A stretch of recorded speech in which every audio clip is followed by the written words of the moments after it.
Kepala rumah tangga ngumplong-pang-plong arep perbel sama PKH. Lompang-lompong, kedadar, kedodor. Sallallahu Rabbuna ala nuril mubin. Beda orang Jawa, beda orang Melayu. Tapi ada satu persamaan. Orang Jawa pakai keris, orang Melayu pun pakai keris. Cuma beda di posisinya. Orang Jawa kerisnya di belakang.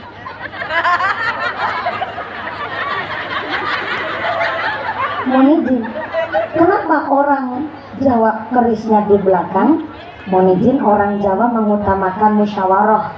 Kalau ada satu perkara masih bisa dimusyawarahkan, mari pakai adab yang baik, makanya kerisnya di belakang. Tapi sekali nggak bisa diajak musyawarah dengan baik-baik, barulah ketika orang Jawa ambil keris dari belakang, dihunuskan ke depan, perang kita. Tapi orang Melayu kenapa kerisnya di depan? Orang Riau kenapa kerisnya di depan? Karena orang Melayu punya prinsip harga diri nomor satu. Kalau kerisnya di depan, berarti nggak asal sembarangan nunduk. Orang Melayu sekali nunduk hanya ketika lagi sujud, sujudnya tunduk kepada Allah Subhanahu wa Ta'ala. Orang Melayu. Artinya orang Melayu itu punya jiwa, mentalnya itu mental tawon.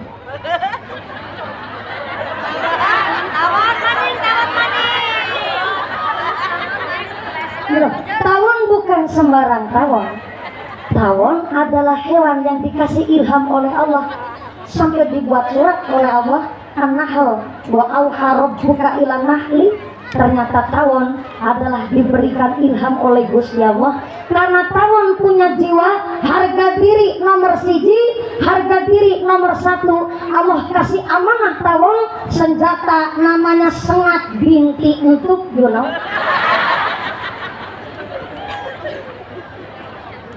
Tawon bisa menjaga amanah dari Gusti Allah. Karena dikasih senjata namanya sengat, gak sembarangan nyengat. Tawon dikasih senjata untuk, gak sembarangan untuk. Sehingga pernah lihat ada tawon sama tawon untuk nutupan. Karena tawon bisa mengontrol emosi. Karena prinsipnya harga diri nomor satu. Tawon punya semboyan, lo asik gue santai, lo usik gue bantai.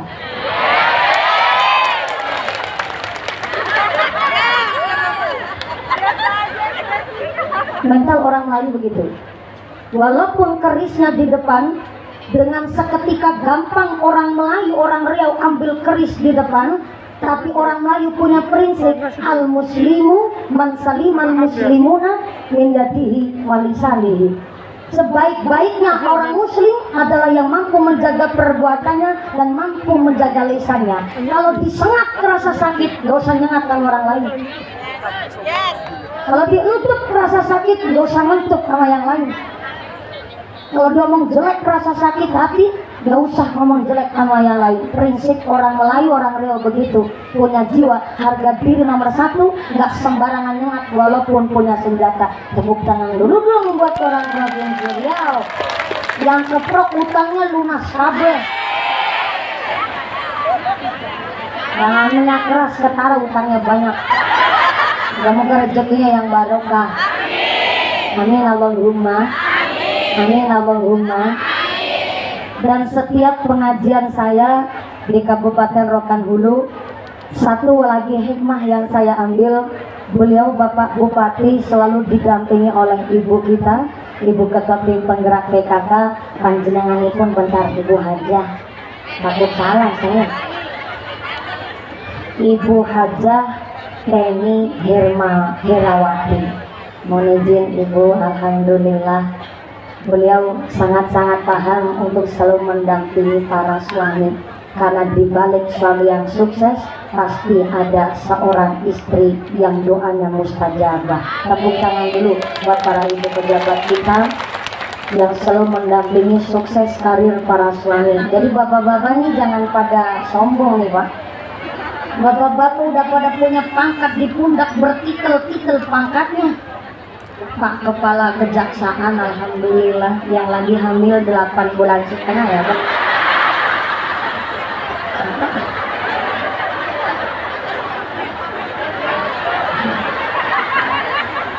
Nggak apa-apa Pak, kalau pejabatnya subur tandanya masyarakatnya makmur. Amin Allahumma. Ada satu cerita itu, ceritanya menggelitik sih, tapi ya enak juga. Saya belajar dari Ibu Bupati, Ibu Ketua Tim Penggerak PKK. Ada sayembara berhadiah duit 1 miliar rupiah, guys. Banyak apa banyak? Banyak nopo kata. Apa nopo ake? Melayu campur Jawa begini adanya. 1 miliar rupiah bisa didapat dengan cara ikut sayembara nyemplung kolam. Kolam bukan sembarang kolam, kolamnya isi buaya. Yang nyemplung ke kolam isi buaya selamat dan tidak dicatek buaya berbebas, maka dialah sang pemenang dan berhak mendapatkan duit 1 miliar rupiah. Dipengumumkan selama 1 bulan 30 hari. Setelah 30 hari nggak ada yang daftar, babar propas. Ya iyalah, siapa yang mau jadi empane buaya? Pas hari H, panitia sudah persiapan, lombanya akan dimulai, tetap nggak ada yang ngedaftar. Tapi warga pada kumpul kabeh tuh di pinggir kolam, bukan mau nyemplung tapi mau nonton. Siapa yang mau jadi empane buaya?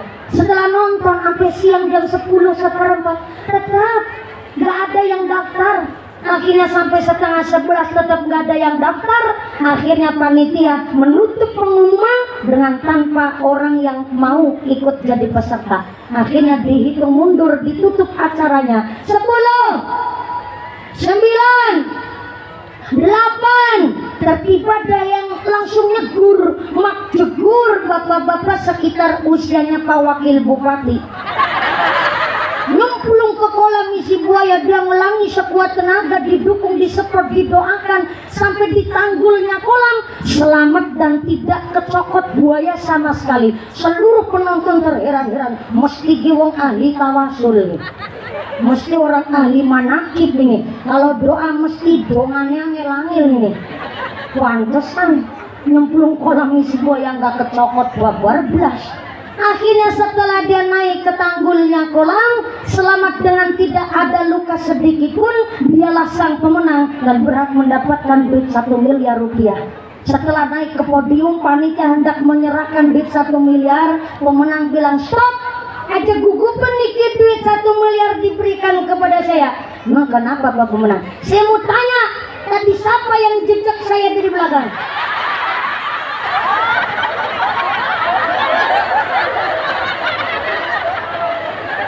Lagi bongkol banget nih saya.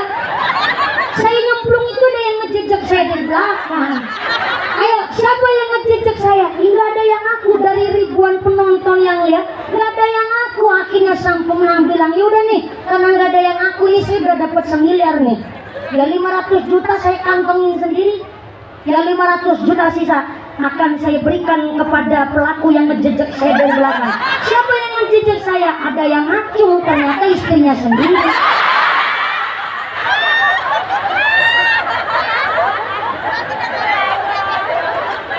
Di balik Bapak Haji Sukiman sukses jadi bupati, saya yakin ada doa istri yang mustajabah dan dijabah oleh Gusti Allah. Tepuk tangan dulu buat para ibu rumah tangga kita, luar biasa. Jadi Bu, resep sukses dari Pak Bupati Rokan Hulu, kalau suami sukses maka silakan jejak dari belakang. Maksudnya bukan dicemplungin kolam, didoakan. Namanya ibu rumah tangga harus senang tirakat, apalagi mendoakan karir suksesnya seorang suami. Maka menurut data sensus penduduk tahun 2022 bahwa ternyata Indonesia tercatat ada 274 juta jiwa. Wong kabeh orang masih jadi cempek. Dari 274 juta jiwa, ternyata 51%-nya adalah laki-laki, dan 49%-nya adalah perempuan. Berarti di tahun ini justru penduduk Indonesia antara laki-laki dan perempuannya lebih banyak laki-lakinya ketimbang wong wadone. Oh iya, monggo ibu, alhamdulillah bu muslimat temannya yang tadi kena drone bu. Ya monggo silakan iklan ibu lewat beserta anak dan anduknya juga ibu, alhamdulillah. Enak banget ngaji. Ini ngajinya kayak lagi piknik tamasya ya bu ya. Alhamdulillah, makin hari makin siang makin panas, tambah nikmat Allahumma. Saya juga kepengen panas-panasan bareng jenengan bu, tapi mohon maaf ya, baru kali ini ya ada pengajian kiainya dijemur, baru ada ini. Yakin cuman di Rokan Hulu tok ini modelnya. Sebelum saya lanjut, ini kan katanya ngajinya sampai jam 2 sore ya kan?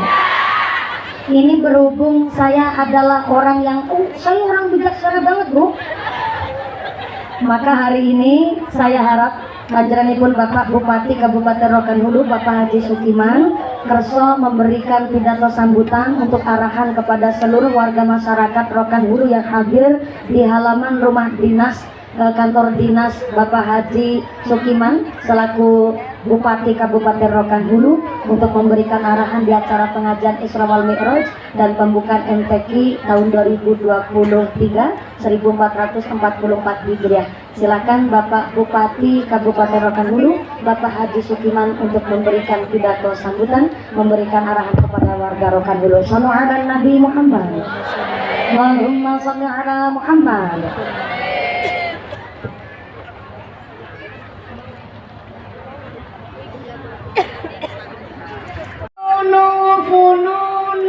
Edan pingin jadi orang alim, gak mau ngaji di pesantren. Edan pingin jadi orang pinter, gak mau sekolah. Edan pingin jadi orang sukses, gak mau berkarya.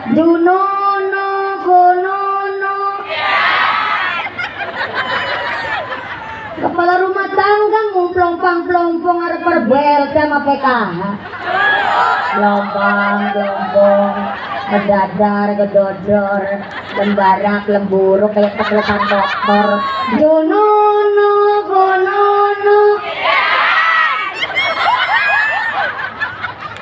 Kalau lagunya Pak Bupati Rahul, pingin urip mulya kudune gelem karya, urip pancen angel kudune ra usah ngomel. Ini pada apa lagunya?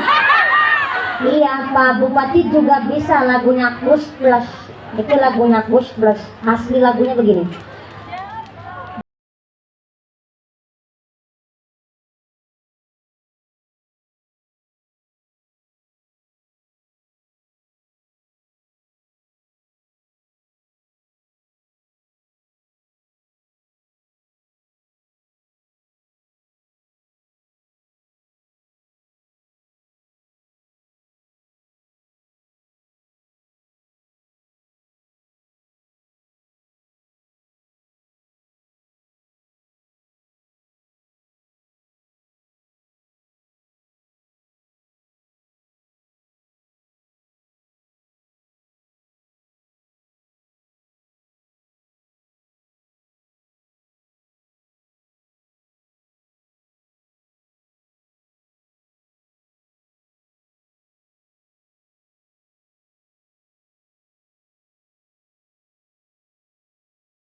Allah udah jalan pindah ke sini. Mohon maaf ya Bu ya, itu lagunya Gus Plus memang, tapi ada makna yang tersirat, ya nggak apa-apa, ada makna yang baik. Dari grup rebana mana ini? Dari tadi, ya Allah dari tadi Bu ya Allah gangguin. Alhamdulillah karena semangat, saya sawer dulu biar tambah semangat dari Pondok Pesantren Nurul Huda. Oh bukan, Pasir Jaya. Alhamdulillah, ini saya sawer dulu biar tambah semangat buat santri dari Nurul Huda Pasir Jaya. Ya terima kasih. Mohon izin Pak Bupati Forkompinda, saya senang nyawer santri ketimbang nyawer biduan. Sama-sama vokalnya sih, tapi kalau santri kan lagi belajar mendawamkan sholawat terus lagi ta'alum di pesantren. Saya senang nyawer santri karena santri sanggup, A akan, meneruskan, T-nya tuntunan, RI apa? Republik Indonesia. Ya bener sih, tapi kan rada kurang pas Ibu. Ini lagi nerangin santri sanggup, akan, meneruskan, T tuntunan, RI itu Rasul Ilahi Republik Indonesia. Ngarep dewek janter salah. Man arada ayyakuna ibnuhu aliman fal yukrim al-ghurabaa. Di dalam kitab Tandul Filim dijelaskan barang siapa ingin punya anak yang alim, maka hendaklah memuliakan orang yang alim. Titipkan anak kita di pesantren. Alhamdulillah hari ini Bapak Bupati juga mengizinkan para santri ikut hadir, bahkan siswa-siswi di Kabupaten Bengkulu. Tepuk tangan dulu dong buat para santri kita. Segera salam di hudurikum. Yang jilbab abu-abu juga santri, alhamdulillah. Oh dari SMA, SMP. Oman satu, alhamdulillah. Terima kasih teman saya ini. Saya juga jebolan dari Man, saya dari Man 3 Cilacap. Alhamdulillah ketemu teman di sini sesama masih santri. Saya tuh umurnya 11-12 loh sama ya. Ketawanya kurang ikhlas alhamdulillah. Miftahul hidayah, kuncinya petunjuk adalah al-ilmul manfaah, ilmu yang manfaat. Salah satu cara cari ilmu yang manfaat adalah dengan kita memilih guru yang jelas. Kenapa di Rohul sekarang banyak pondok pesantren, alhamdulillah.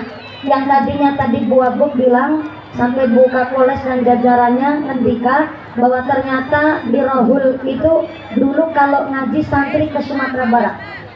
Dan alhamdulillah mulai dari beberapa tahun terakhir Rohul pun banyak pondok-pondok pesantren yang berkualitas dan mencetak anak-anak yang cerdas. Tepuk tangan dulu dong buat Kabupaten Rohul. Emang harus begitu mumpuni? Apakah salah kita belajar ilmu agama lewat YouTube, lewat internet? Gak salah Bu. Ngaji lewat YouTube monggo, sekarang aksesnya udah gampang. Ngaji di internet juga boleh. Cuma khawatirnya kalau tanpa guru ngajinya cuma di internet, atau besok di akhirat Mbak Google mau tanggung jawab. Ini yang saya maksud. Sanad keilmuan di keluarga besar Ahlus Sunnah wal Jamaah, gak cuma orang NU, Riau pun asli Ahlus Sunnah wal Jamaah. Mohon izin, saya belajar dan kami para santri derekakan para ulama, namanya Miftahul Hidayah, kuncinya petunjuk itu ilmu yang manfaat. Salah satunya dengan cara mencari guru yang jelas. Maka di dalam kitab Ta'limul Muta'alim, ketika orang tua ingin menitipkan anaknya di pondok pesantren, maka dikasih estimasi 2 bulan untuk memikirkan anaknya mau dititipkan di pesantren mana. Lagi beli kipas angin aja boleh milih. Ini buat anakku coba-coba. Gak boleh asal ngaji, asal ngapalin Quran langsung dimasukin, gak boleh seperti itu. Orang tua justru diwajibkan diberi estimasi 2 bulan, paling sedikit di Ta'limul Muta'alim ada aturannya 2 bulan untuk memikirkan matang anak-anak kita mau dititipkan ke pesantren, dan guru yang harus punya sanad. Kenapa cari ilmu harus punya sanad? Kalau sanadnya jelas, maka ilmu kita sampai kepada Kanjeng Nabi, dan Kanjeng Nabi yang akan memberikan syafaat kepada kita. Kalau kita punya ilmu, gurunya bersanad, maka kita punya ilmu ada yang disegani. Kita punya ilmu tetap ada yang ditakuti. Orang itu harus punya jiwanya para ulama. Al-khauf minallah, orang-orang yang takut sama Gusti Allah. Orang kalau takut sama Gusti Allah, setiap langkahnya pasti tertata. Singapura negara kecil. Kenapa Singapura negara kecil bisa jadi negara maju? Karena di Singapura memang yang maju otak-otaknya orang Cina. Tapi orang Cina sesukses apapun di Singapura, mereka segan kepada orang Melayu. Jadi ada yang ditakuti sehingga maju negaranya. Cina adalah negara terpadat penduduknya di seluruh dunia. Tapi kenapa kasus korupsi di sana sangat kecil? Karena di Cina ketahuan korupsi maka hukuman gantung mati. Ada yang ditakuti sehingga negaranya maju. Tapi kenapa di Indonesia masih jadi negara berkembang? Oke, nggak bisa disamakan dengan negara yang maju. Tapi kenapa masih jadi negara yang berkembang? Karena di Indonesia jarang yang ditakuti. Mau jadi pemimpin disumpah di bawah kitab suci aja masih mau korupsi, sampai Al-Quran aja nggak ditakuti.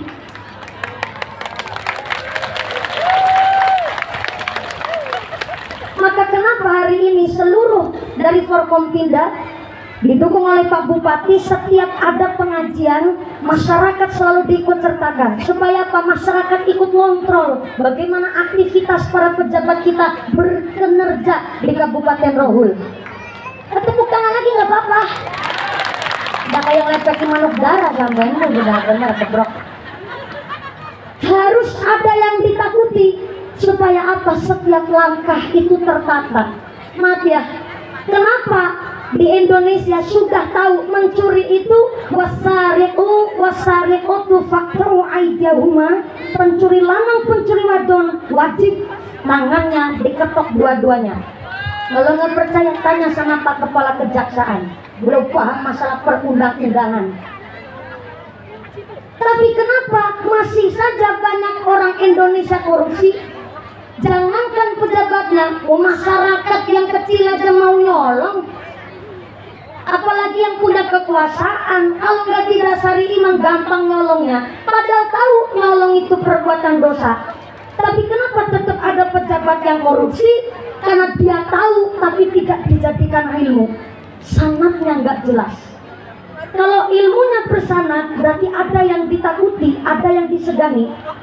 Kalau selama punya ilmu, punya jabatan, ada yang ditakuti, nggak mungkin terjadi pejabat korupsi.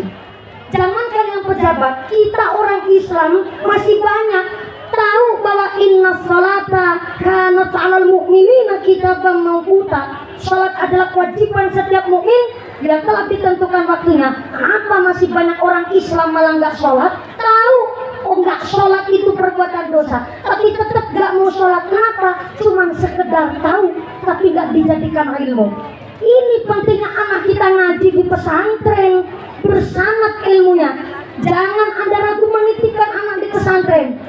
Ketika lulus jadi alumni, macul bisa dodo sawit kecil, dandanin gendeng bocor pinter, kesambel bledek besi urip.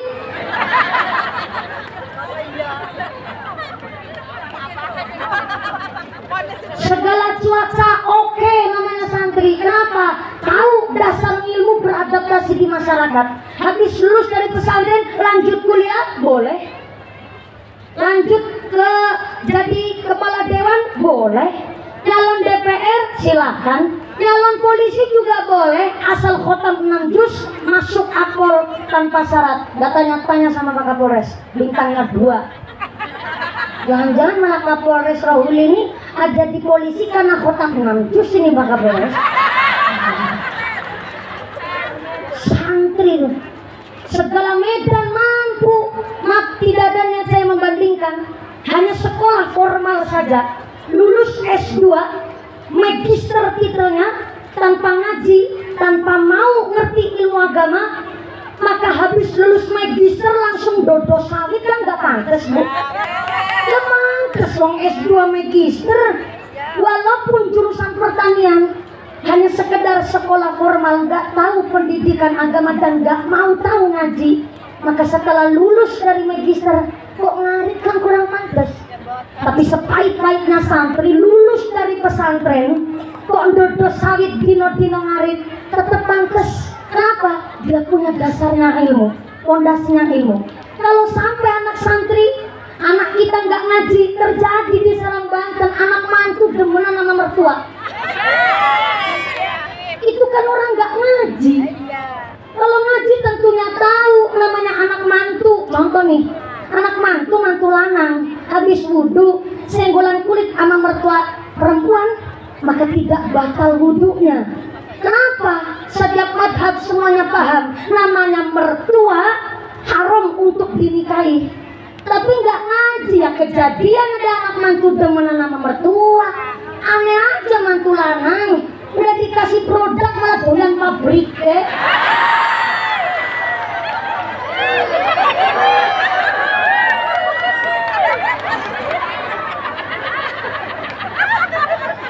Na'udzubillah ini bukan karena nggak ngaji, nggak tahu agama.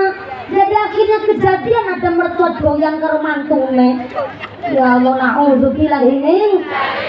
Santri mampu beradaptasi, bahkan melanjutkan ke jenjang sekolah dari jurusan apa saja dipermudah. Sebab apa? Sebab barokah ilmu dari para kiai. Maka alhamdulillah nanti malam akan dibuka pembukaan MTQ Kabupaten Rohul, dan insya Allah akan dihadiri oleh Pak Bupati langsung beserta forum komunikasi pimpinan daerah Kabupaten Rohul, dan mudah-mudahan menjadi salah satu ikhtiar kita untuk menciptakan generasi Kabupaten Rohul, generasi yang beriman dan bertakwa, tentu yang melek dengan teknologi. Tepuk tangan dulu buat Kabupaten Rohul.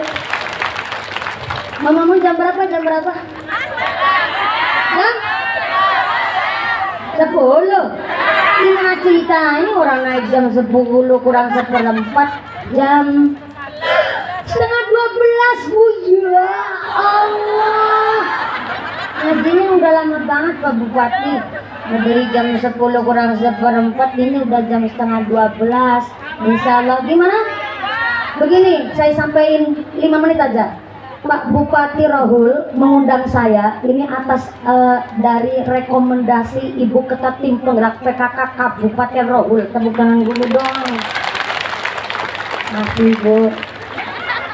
Aslinya Pak Bupati, Pak Haji Sukiman nggak kebagian jadwal saya, nggak kebagian. Soalnya saya cuma 2 hari di Siak sama di Kampar, dan pagi hari ini sudah harusnya di bandara Bu. Kenapa? Tapi karena beliau yang minta Ibu Bupati. Saya mah nggak berat sama Pak Haji Sukiman. Saya berat malah sama Ibu Bupati Bu. Soalnya pas sesama perempuan, rasa tanggung jawabnya gede. Maka bilang, oh ya Mbak Kakung Pak Haji semuanya.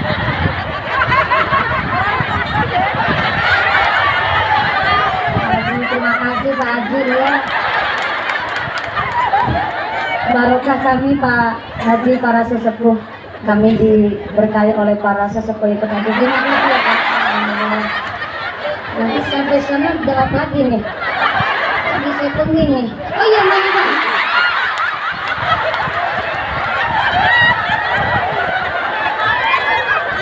Aku bocok sampai oh iya alhamdulillah Bapak. Tahu aja saya belum payung. Jadi saya dari sini langsung ke bandara karena memang pesawat saya nanti jam 4 gitu. Jadi kita buat ngejar waktu, mohon izin, mohon barokah doanya. Tapi karena memang beliau Ibu Bupati ngesahakan saya supaya derek ikut pengajian, terima kasih, maka beliau pun dari Jakarta jauh-jauh langsung datang ke sini karena saya adanya waktu cuman ini di Rohul untuk waktu yang dekat. Entah tahun depan kalau undang saya paling tahun 2025 Ibu. Alhamdulillah begitulah Pak, resikonya dari wong ayu. Ditanya lagi lagi saya Bu. Maka mohon izin, hari ini begitu semangat karena Bupati kita pun semangatnya luar biasa, tentu dengan forum komunikasi pimpinan daerah Kabupaten Rohul. Terima kasih. Mudah-mudahan dengan hadir panjang di sini kita ditetapkan imannya, ditetapkan Islamnya, ditambahkan ihsannya, diberikan sehat panjang umur, mulia manfaat yang barokah, memberikan zuriat soleh solihah, Rohul dijauhkan dari wabah musibah, jadi masyarakat yang ahlul ibadah, Rohul yang ahlul jannah, ringkasan bisa husnul khatimah. Amin Allahumma. Jangan pulang terlebih dahulu, ada informasi dari panitia, pengumuman dari akhirat. Barang siapa berangkat ngaji belum dipimpin doa gugu kembali, maka suaminya nikah lagi. Kata Imam Al-Ghazali, barat botol kosong diisi air penuh tanpa tutup dibawa pulang naik sepeda, maka airnya koclak, suar sawer, kocrat kacret gak karu-karuan.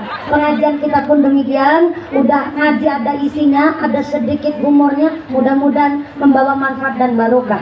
Maka harus dipimpin dengan doa oleh Romo Kiai untuk rasa ta'zim kami sampai kepada para masyayikh di Kabupaten Rohul. Silakan. Dari saya awal sampai akhir segala kekurangan mohon maaf yang sebesar-besarnya. Bapak Haji Sukiman, Bapak Bupati beserta Ibu terima kasih, Bapak Wakil Bupati, Bapak Ketua Dewan, Bapak Kapolres, Bapak Kepala Kejaksaan, Bapak Dalamnya Hakim. Ya harus disebut semua Ibu. Dan para tokoh ulama yang hadir terima kasih beserta jajaran Ketua Tim Penggerak PKK Kabupaten Rohul terima kasih. Mudah-mudahan setelah doa Anda pulang dan tidak ada alasan apa bisa bertemu lagi di lain majelis. Wassalamualaikum warahmatullahi wabarakatuh. Buahku ini manis rasanya, Ustazah mumpuni tausiahnya luar biasa. Boleh kita beri tepuk tangan. Sallallahu Rabbuna ala nuril mubin.